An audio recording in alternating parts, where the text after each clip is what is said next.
జై కోట్ల పేలకుర్తి గ్రామ ప్రజలకు నా హృదయపూర్వక నమస్కారాలు.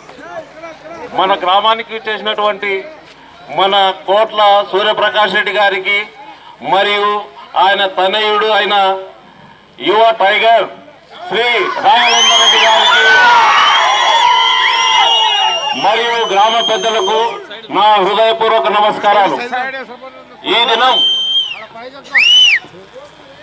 2019 ఎన్నికలు జరుగుతున్నాయి. మన అన్న సూర్యప్రకాష్ రెడ్డిని కాంగ్రెస్ కు వీడి తెలుగుదేశం పార్టీలోకి చేరినారు. ఎందుకంటే కాంగ్రెస్ వల్ల చాలా ఇబ్బందులు ఇబ్బంది పడినందుకు తెలుగుదేశం పార్టీలో చేరినాడు. ఇలాగే కొన్ని పార్టీలు కూడా బీజేపీ అయితేనేమి, జనసేన అయితేనేమి, వైఎస్ఆర్పీపీ అయితేనేమి అందరూ ఆహ్వానించినారని, కానీ అందరినీ కాలదన్నాడు. ఎందుకంటే చంద్రబాబు అభివృద్ధి కార్యక్రమాలు చూసి మరియు రైతుల కొరకు పూచి తీసుకొని గుండ్రేవుల ప్రాజెక్ట్ అయితేనేమి, వేదావతి ప్రాజెక్ట్ అయితేనేమి, మరి టీబీపీ ఎల్ఎల్సి పైప్ లైన్ అయితేనేమి, ఈ 3 జీవోలు నాకు ఇస్తేనే తప్ప నీ పార్టీలో చేరని కరాఖండిగా చెప్పడమైనది. అందుకు మనము సూర్యప్రకాష్ రెడ్డి అన్న గారికి కృతజ్ఞతలు తెలుపుకుంటాం. ఎందుకంటే జీవోతో పాటు 8,000 కోట్ల రూపాయలు శాంక్షన్ చేయించుకోవడం కూడా జరిగినది. మరియు ఇంత ఆలస్యంగా వచ్చిన ఇంత ఘనంగా స్వాగతం పలికినారు. ఎప్పుడో వచ్చేది ఉండే కానీ ఇప్పుడు చాలా టైం 5 గంటలకు వచ్చేది ఉండే కానీ 8 అయింది. అయినా మా ఇంత ఘనంగా స్వాగతం నమస్కారాలు.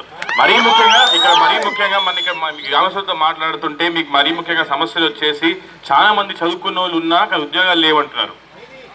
చాలా మంది చదువుకొని వచ్చినా ఉద్యోగాలు లేవని చాలా మంది అంటున్నారు. ఇవన్నిటికీ పరిష్కారం మేము చేస్తాం. రేపు వచ్చే ఎలక్షన్స్ లో 2 ఓట్లు సైకిల్. ఒకసారి మీరే ఆలోచించండి. ఎమ్మెల్యే అవతల పార్టీలో ఎమ్మెల్యే క్యాండిడేట్ ఎవరు, యువతల పార్టీలో ఎమ్మెల్యే క్యాండిడేట్ ఎవరు? ఒక పండి డాక్టర్ పనులు పెరుగుతుంటాడు, ఇంకో ఆయన కలెక్టర్కి ఓటేస్తారా, మళ్ళీ పండి డాక్టర్ ఓటేస్తారా? కలెక్టర్ చేస్తే మన గ్రామం ఎంతో మంచిగా ఎంతో అభివృద్ధి చేయవచ్చు. ఆయనకు అన్నీ తెలుసు.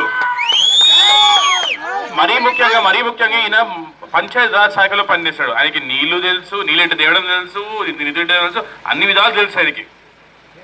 ఇతర పక్కన పండి డాక్టర్ ఉన్నాడు, మీరే ఆలోచించుకోండి. మళ్ళీ ఇక్కడ ఎంపీ అభ్యర్థి వచ్చేసరికి అవతల పక్కన ఏమో ఇంకో మత డాక్టర్, ఇటు పక్కన ఏమో 2-3 సార్లు చేసిన సూర్యప్రకాష్ రెడ్డిగా ఉన్నారు. మళ్ళీ ఆయనకు ఓటేస్తారా, ఈయనకు ఓటేస్తారా? మీరే ఒకసారి ఈరోజు పొద్దున పేపర్ చదువుతుంటే అభివృద్ధికి మాకు సంబంధం లేదు అని చెప్పి మనకు స్టేట్మెంట్ వచ్చింది పొద్దున పేపర్లో. మరి మీ విగ్రతగా వదిలేస్తున్నాను. అభివృద్ధికి మాకు సంబంధం లేదా, మీరే డిసైడ్ చేసి ఓట్ల రూపంలో చెప్పండి. ఈ అవకాశం ఇచ్చిన పెద్దలందరికీ నమస్కారాలు. 2 ఓట్లు దయచేసి 2 ఓట్లు రేపొచ్చే ఏప్రిల్ 11 రేపొచ్చే ఏప్రిల్ 11 2 ఓట్లు సైకిల్ గుర్తుకేసి ఎంపీ గారిని ఎమ్మెల్యే గారిని ఇద్దరిని అఖండ మెజారిటీ గెలిపిస్తారని కోరుకుంటున్నా. చెప్పాను మీకు తప్పకుండా. ఇంకోటి పెద్ద పెట్టాను, గుండెలు అయిపోతే అంటే ఇంకో పొగలు పెట్టాను. గుండెలో ప్రాజెక్ట్ అయిపోతే అక్కడ నింపుతారా, జీప్ నింపుకుంటాం మనం. అది 600 కోట్లు అవుతుంది. అది కంప్లీట్ చేస్తున్నామా? అప్పుడు 3 ఉంటే మనకు జీడిపి ఉంటుంది, ఎల్ఎస్ ఉంటుంది, కొనుక్కుంటుంది. ఇంకా 3 ప్రాజెక్ట్ నిలిస్తే ఎంతగానే అదృష్టమే అనుకుంటున్నాను. ఎవరు దీని కోసం ఎవరు కూడా ఎక్కడ పోవడం లేదు. మీ ఇంటికి మీ పొలం వచ్చి కార్యక్రమం చెప్పడం వస్తాం. ఇది వాస్తవం, ఇది తథ్యం. ఇది తెలియకపోయే సమస్య లేదు. కాబట్టి మేము అడిగే సంవత్సరానికి 5 వరకు వస్తే మీ దగ్గరకు వస్తాం. నువ్వైతే 2 ఓట్లు వస్తాం తప్ప మీ ఆశ్చర్యంగా మీ సంపాదనగా. దయచేసి సాధించుకొని మీ గ్రామ ఎన్నికల్లో రేపు ప్రభుత్వానికి ఎన్నికలు జరగబోతున్నాయి. 2 కూడా సైకిల్ కొట్టి నాకు పార్లమెంట్ సభ్యుగా నాకు ఎమ్మెల్యేగా రామాయణ గారి ఇప్పుడు మీకు నాకు ఓటీ డాక్టర్, 2 డాక్టర్లే. ఆయన మంచి డాక్టర్, ఆయన పని డాక్టర్, మంచి డాక్టర్. మీరు రాజకీయం తెలిసే వస్తాను. మేము దాదాపు 70 సంవత్సరాలు రాజకీయం ఉన్నాం. మాకే అర్థం చేసిన 70 సంవత్సరాలు పట్టేది. పూర్తి సమస్య అండి. నిన్న వచ్చి రాజకీయం ఇలా చేస్తారా అర్థం కావట్లేదు. డబ్బు చెప్పి రాజకీయం చేస్తారా? ఏంటి రాజకీయం ఎక్కడ పోతున్నాయి అంటే క్వాలిటీ రాజకీయం పోతుందన్నమాట. మీరు రాష్ట్రం గెలిపించారేమని ఏమైంది? 5 సంవత్సరాల మీద మాట్లాడదు. అదే పరిస్థితి తప్ప చేసి కాబట్టి ప్రపోజ్ చేసి ముస్లిం సోదరు ముఖ్యంగా పైకాపు వస్తే మాత్రం మీరు బీజేపీ వచ్చిన పడతారు ముస్లిం సోదరులు. ఈరోజు ముఖ్యమంత్రి చెప్పారు ఎంత మీకు ఇస్తాం తప్పకుండా గెలిస్తే డిప్యూటీ ముఖ్యమంత్రిగా ముస్లింకి ఇస్తా అయిపోయి అనౌన్స్ చేశారు. ముస్లింలకు డిప్యూటీ చీఫ్ అయిపోతున్నాడు. ఇది మంచి కార్యం చేసే ముఖ్యమంత్రి మనకు కావాలి. తెలుగుదేశం పార్టీ రావాలి. అప్పుడే మన బతుకులు బాగుపడతాయి. ముఖ్యంగా రైతులు ఒకసారి ఆలోచనగా మిమ్మల్ని కోరుకుంటున్నాం. దయచేసి మన కాల్ చూసి తప్పగా 2 ఓట్లు కూడా దగ్గర చేసి ఈ రఘువేంద్ర రెడ్డి తర్వాత మీకు అండగా ఉంటాడు. మన సంబంధాలు తరతరాలుగా వస్తున్నాయి. పెద్దారెడ్డి, విజయభాస్కర్ రెడ్డి, నేను నా తర్వాత మీ పిల్లలు అంతే. నా అబ్బాయి మీ అబ్బాయి కలిసి పనిచేయాలి. కొంచెం కలిసి పనిచేయాలి. ఈ సంబంధాలు మనం వెళ్ళిపోకూడదు.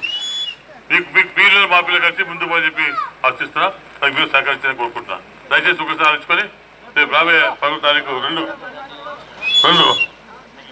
ఓట్లు కూడా సైకిల్ చేసి గెలిపించాలని కోరుకుంటూ మీ గ్రామకు వచ్చే మీకు స్వాగతానికి మరొకసారి నా ఉదయం నమస్కారం.